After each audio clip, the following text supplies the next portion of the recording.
Oh, am I happy to see you. Say, number one.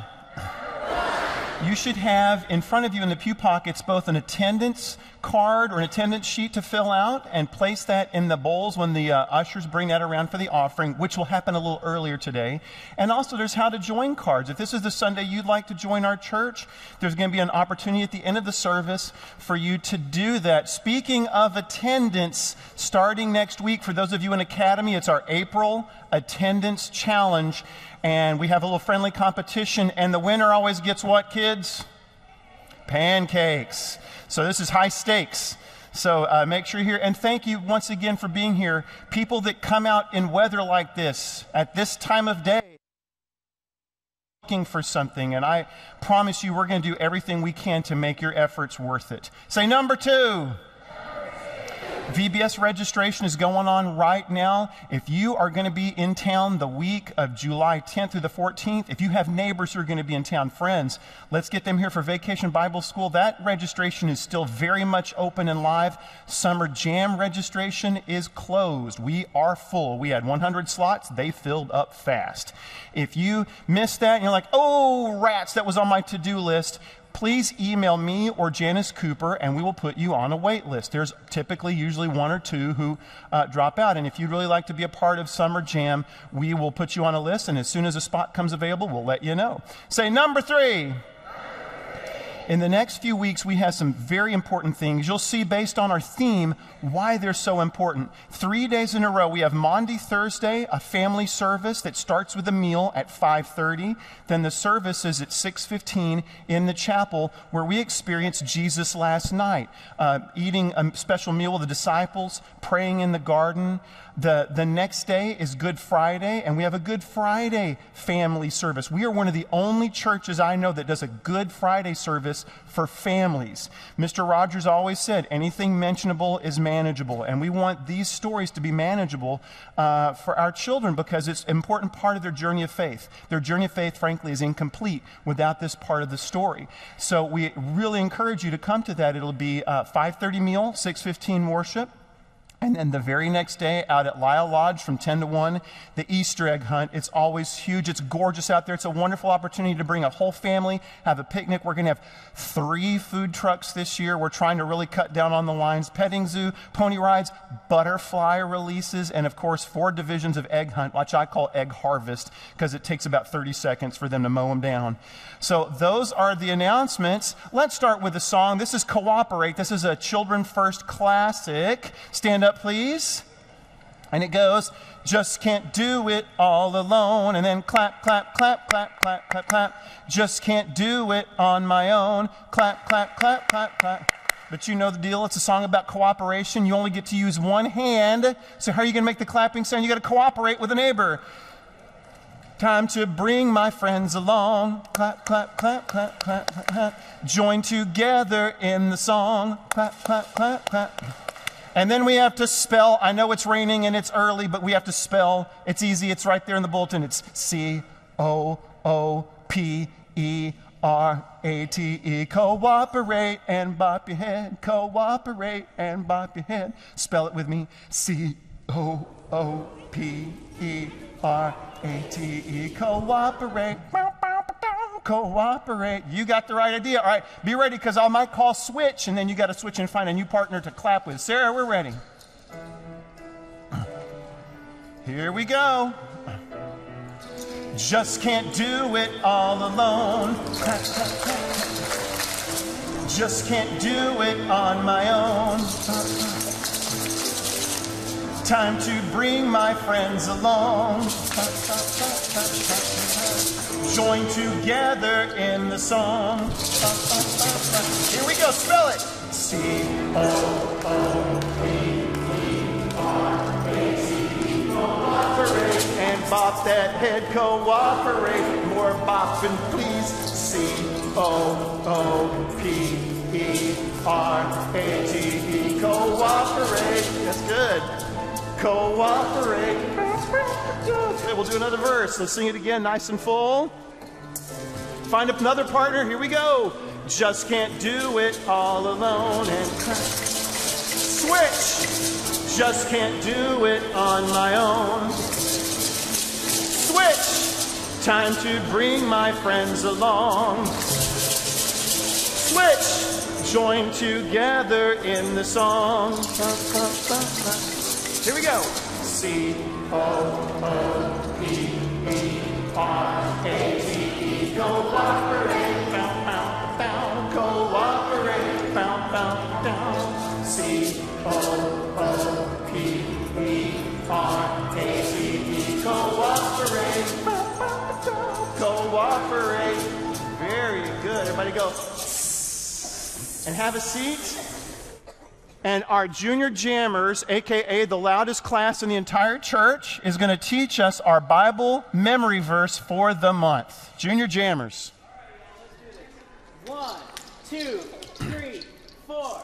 He is not here, but has been louder. He is not here, but has been louder. He is not here, but has been.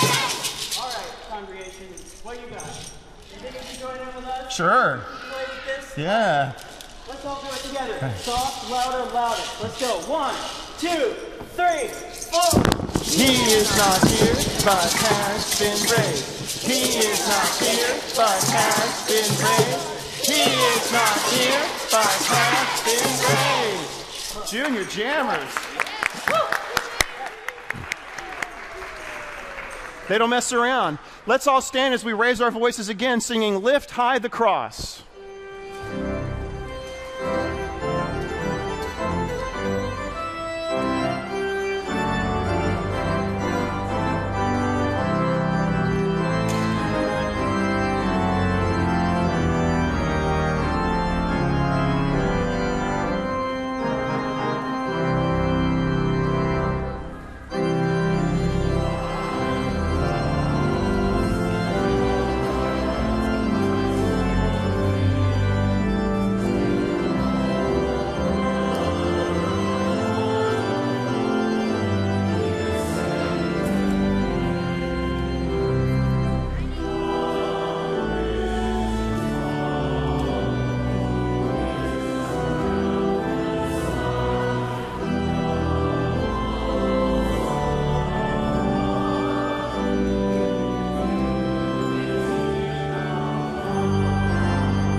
For our opening prayer, I'd like to invite you to be seated, please. And here's what I want you to do. I want you to think about something that worries you, something that concerns you, something you're really nervous about. Maybe it's a test that's coming up. Maybe it's a visit to the doctor that you're worried about, or a checkup at the dentist. Or maybe it's just being away from your mom and dad for a certain amount of time. Something that is really worrying you. And here's what I want you to do. Take your fingers on both sides of your head, and I want you to rub. Don't rub too hard. When you get to the squishy part, you've gone too far. And I want you to rub until that worry comes all the way to the surface. And I want you to take that worry, and I want you to grab it, and I want you to pull it out like this. And maybe it feels big and heavy like a bowling ball, because our worries can feel like that, really big. Our fears can feel like that. And what I want you to do is I want you to start rolling that worry. And as you're rolling it, I want you to think about this. No matter how big your worries are, no matter how big your problems are, how big your fears are, and those can be big and real, God's love is even bigger. And while those worries can feel too big for our hands, keep rubbing. I want you to keep working until it gets smaller, maybe the size of a tennis ball. Even though they can feel too big for our hands, our worries are never too big for God's hands.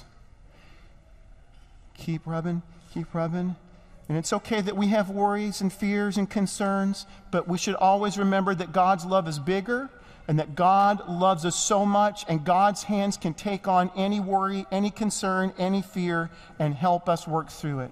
And I want you to hold that little worry, that poor little worry, right there on your finger, and repeat after me. Every last worry, every last care, I give them to you, Lord. I give them in prayer. Amen. Now with the other finger, I want you to take it and just flick it. Not so big, is it? Taking a deep breath. I wonder what our theme is today. Hey, Jack, do you know what our theme is today? Oh, yeah, he knows what our theme is today. Let's find out what our theme is today and for the whole month. Let's get a big drum roll going.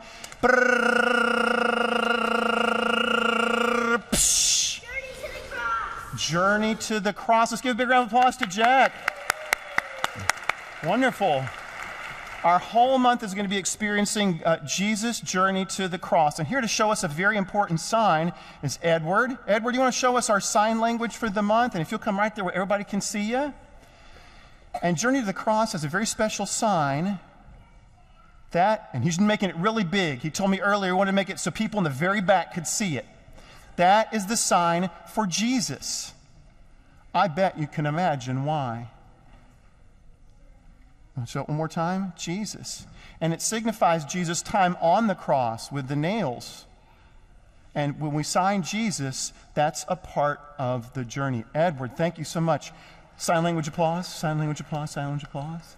Well, our friend Dr. Mike, everybody say hi, Dr. Mike. Hi, everybody. Is here with a couple of friends with their part in this amazing story and their journey, friends. That's right. So friends, come on over. I want you to know that even though Mr. Rusty can't be here, he sent the question of the day. So this is wonderful.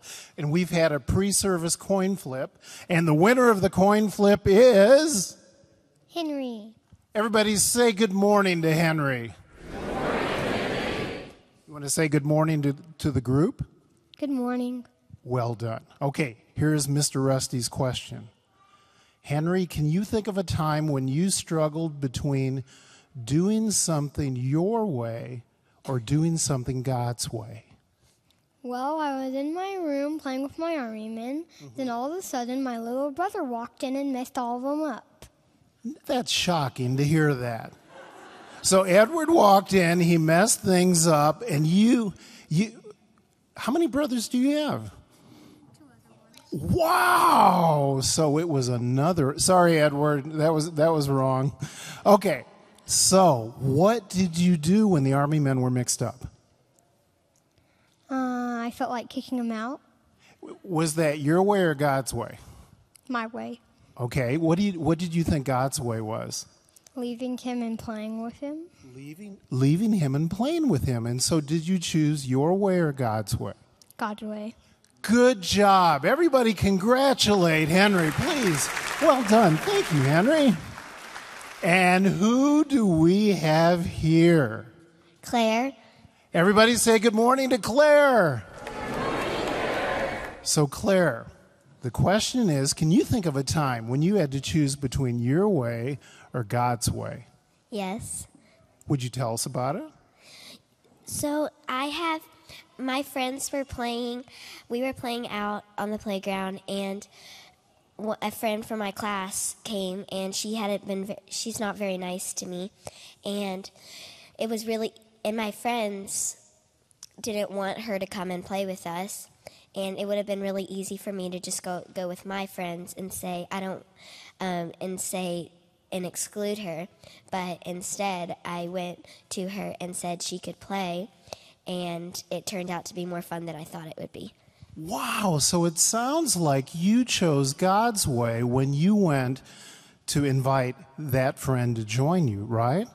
Yes. And before the service, you told me that the easy way would have been just to go with your friends, right?